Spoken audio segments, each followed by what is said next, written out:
And for the latest now on the Paris attacks, we are joined on the line by our correspondent, Ira Spitzer in Paris, France. Ira, a very warm welcome to AM News. Now, I understand that you've just arrived in Paris. How did you manage to enter the country, as it's been reported that borders are closed? Well, there were initial reports that the borders here were closed, but that is not quite accurate. What's actually happening is that the border checks have been reinstated.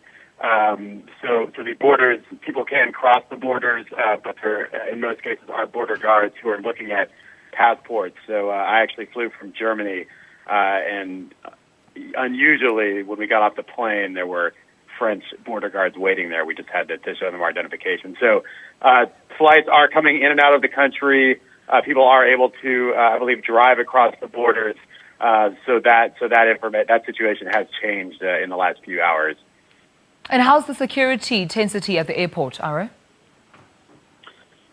Well, the security at the airport was stepped up slightly, but where we're really seeing a tremendous amount of security is here in Paris, near the city center, around the Bataclan Theater, which was the site of that terrible massacre last night, as well as the other 5 sites around the city where we saw these attacks take place. There is a tremendous amount of French police and military on the streets and keeping people out of these areas where the attacks took place.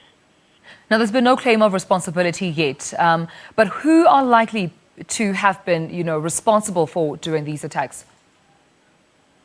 Well, the ISIS, the group that also calls themselves the Islamic State, they released an undated video. Essentially, they didn't exactly claim responsibility, but saying that the attacks will continue in France as long as the French bombing of Islamic State positions in Syria and Iraq continues. So that ISIS is definitely the group that a lot of people are looking at right now as perhaps having coordinated these attacks. We do know that the attackers, some of the attackers, according to eyewitnesses, said Allah Akbar. So there does seem to be an Islamist component to these attacks, but we don't know the identity of the attackers. We don't have much information, so I don't want to speculate. But certainly the French president, François Hollande, just this morning calling the attacks an act of war.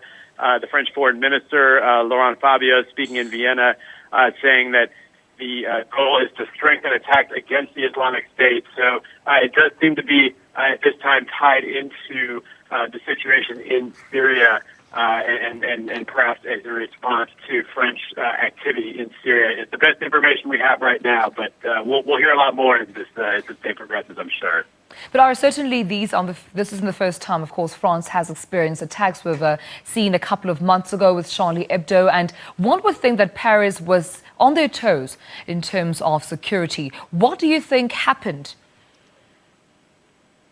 As in how did this attack happen? Absolutely. That is a question that's very difficult to answer. I mean, I think it's impossible to control the kind of targets that they targeted in this case. These are people that walked into restaurants, bars, a concert.